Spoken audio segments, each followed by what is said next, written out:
hutan yang tidak pernah mengembalikan orang. Kalau hutan itu memanggil namamu, jangan pernah menjawab, karena yang memanggil bukan manusia.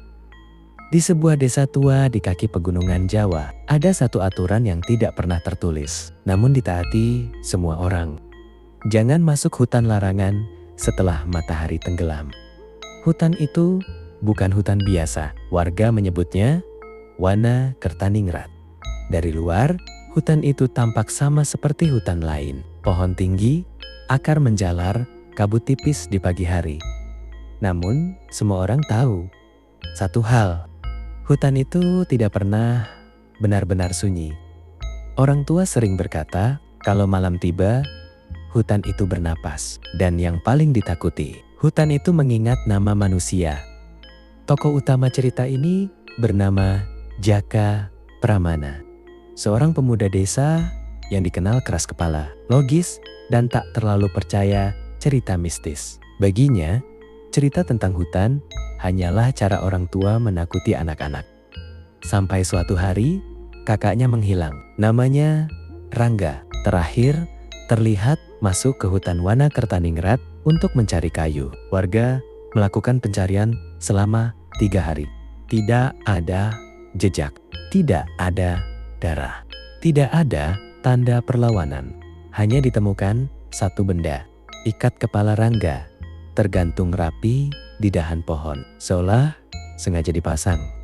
Jaka memaksa kepala desa mengizinkannya masuk hutan. Namun, para tetua menolak.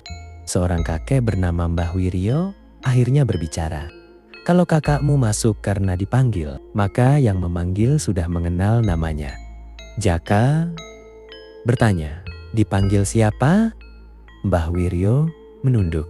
Penunggu lama yang sudah ada sebelum desa ini berdiri. Ia memperingatkan 3 hal. 1. Jangan menyebut nama siapapun di dalam hutan. 2. Jangan menoleh jika mendengar suara dikenal. 3. Jangan menerima apapun dari makhluk hutan. Kalau melanggar satu saja, jalan pulang akan menghilang. Jaka tetap masuk sendirian. Purnima awalnya biasa saja. Namun, semakin dalam, udara berubah berat. Langkah kaki terasa lebih dari 1. Padahal, ia sendirian. Ia mulai mendengar suara. Jaa. Itu suara kakaknya. Jaka hampir menjawab. Namun ia teringat pesan Mbah Wiryo. Ia menggigit lidahnya sendiri, hingga berdarah. Setelah berjalan lama, Jaka tiba di sebuah desa kecil di tengah hutan. Ada rumah, ada lampu minyak, ada orang-orang, dan yang paling mengejutkan, mereka mengenalnya.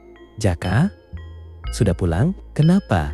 Lama sekali. Ibunya ada di sana.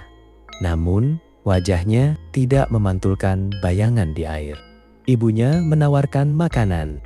Jaka menolak. Wajah sang ibu langsung berubah pucat. Suaranya berubah berat. Kalau kau tidak makan, kau tidak boleh pulang. Seorang perempuan tua mendekatinya diam-diam. Ia membisikkan kebenaran. Dulu, desa membuat perjanjian dengan penunggu hutan sebagai imbalan panen dan keselamatan. Setiap beberapa tahun, satu orang harus tinggal selamanya di hutan. Rangga adalah pilihan terbaru. Dan sekarang, Jaka datang secara sukarela. Jalan keluar hanya satu. Seseorang harus menggantikan Rangga. Jika tidak, desa palsu akan ikut keluar ke dunia manusia. Menjadi wabah, menjadi bencana. Jaka menemukan kakaknya. Rangga sudah bukan manusia sepenuhnya. Matanya hitam, suaranya berlapis. Rangga berkata, kalau kamu pulang, jangan sebut namaku lagi. Jaka membuat pilihan. Ia menyebut namanya sendiri dengan keras. Hutan bergetar, kabut menutup semuanya. Jaka ditemukan di tepi hutan, hidup.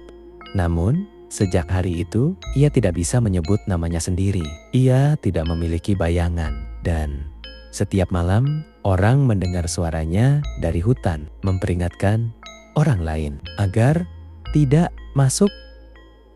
Cerita rakyat bukan sekadar dongeng. Kadang itu adalah cara orang dulu memperingatkan kita agar tetap hidup.